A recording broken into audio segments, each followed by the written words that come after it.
Bon dia, bona tarda, bon vespre, bona nit. Soc en Pere i aquestes són les notícies d'Higiene Televisió. Arran d'un article publicat a La Vanguardia ens hem preguntat: es pot veure des de Sant Pere de Vilamajor l'illa de Mallorca? Sí? No? Depèn. Endavant amb el reportatge. L'illa de Mallorca està a més de 200 quilòmetres de distància en línia recta de Sant Pere de Vilamajor. Però si som capaços de veure la Lluna, que està tan lluny, per què no Mallorca? La millor manera de respondre a la pregunta és comprovant-ho nosaltres mateixos traient el cap per la finestra, o, en el meu cas, traient el cap des de la Torre Roja. I no. El problema és que només veiem la serralada del Montnegre, que no ens deixa veure ni tan sols el mar. Doncs si es tracta de no tenir res entre Mallorca i els nostres ulls, el millor seria anar a primera línia de mar, on només l'aigua ens separaria de l'illa, oi? Doncs tampoc. Com pot ser? La culpa és que uns, fa uns segles, es van posar tossuts que la Terra no era plana. I tot plegat ha fet que fins i tot l'aigua del mar ens tapi l'illa, i com a molt veiem uns pocs quilòmetres fins a l'horitzó. Però no tirem la tovallola tan ràpid. Potser, si ho provem des d'un lloc més enlairat, un lloc que sigui més alt que el Montnegre, potser podrem veure l'illa. Preguntem-ho a algú que hi viu tot l'any, amb la bonica panoràmica que li proporciona el turó de Sant Elies, la castanya anònima. Veus Mallorca des d'allà dalt? Que si veig Mallorca, que us en foteu de mi? Què voleu que vegi si sempre poseu aquest requadre negre davant del nas? Poques altes! Bé, doncs parlem amb un altre habitant del turó, Sant Elies. Endavant, Sant Elies. Hola, Sant Pere. Jo sí que puc veure Mallorca des d'aquí, sí, i tant. Ara t'ho explico, mira. La línia de l'horitzó del mar està a uns 130 quilòmetres d'aquí, i Mallorca està més lluny, és a dir, està més enllà de la línia de l'horitzó, a uns 217-219 quilòmetres. Aleshores, en principi, l'horitzó hauria de tapar l'illa, però, per fortuna, Mallorca no és una illa plana. Tot el contrari, a Mallorca trobem la imponent serralada de Tramuntana, el punt més alt de la qual és el Puig Major, a 1.445 metres sobre el nivell del mar. Tot i la seva alçada, aquesta serralada tampoc és visible des de la primera línia de mar, però sí que ho és des d'un punt més enlairat com el turó de Sant Elies o el turó de Samón. Com podem saber tot això? Com podem calcular la distància on es troba la línia de l'horitzó?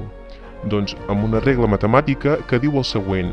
Primer, hem de saber a quina alçada estan els nostres ulls respecte a l'alçada del mar. Aquesta alçada serà una si estem a la vora del mar o una altra molt diferent si estem en un lloc més elevat. Per exemple, si estem a dalt del turó del Samón a uns 1.272 metres.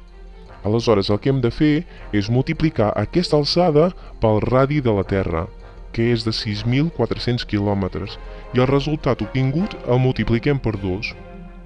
Després només ens cal saber quina és l'arrel quadrada de la xifra que tinguem, i ja està.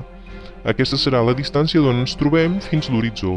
Per exemple, si fóssim a dalt del turó del Samón, hauríem de multiplicar 1,272, que és l'alçada del turó en quilòmetres, per 6.400, que és el radi de la Terra. El resultat el multipliquem per 2, i després pitgem el botó de l'arrel quadrada de la calculadora, i ja està. Així és com sabem que l'horitzó vist del turó del Samón està a uns 128 quilòmetres de distància.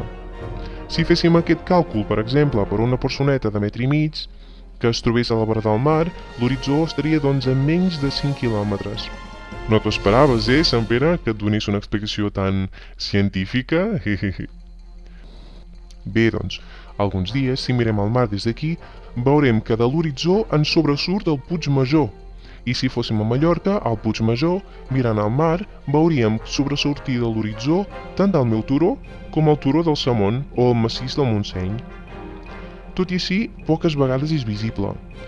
Abans has dit que per poder veure l'illa de Mallorca no hauria d'haver-hi cap obstacle entremig, i això val per tot, no només per les muntanyes. La boira, per exemple. Durant la major part dels dies de l'any, la humitat i la contaminació que hi ha entre els dos punts és massa densa com per poder veure l'illa. Així que no només hem d'estar en un punt enlairat i mirar en la direcció correcta, sinó que també hem de fer-ho en un dia clar, sense boira, i preferiblement a primera hora del dia, amb el sol naixent que ens perfili al Puigmajor. Una bona opció és fer-ho després d'uns dies de tramuntana. Ah, Mallorca, oi que és bonica? Ja heu vist que és possible i ben senzill. Només us heu d'assegurar de no tenir cap obstacle al davant, ni cap muntanya, ni boira, ni calitja.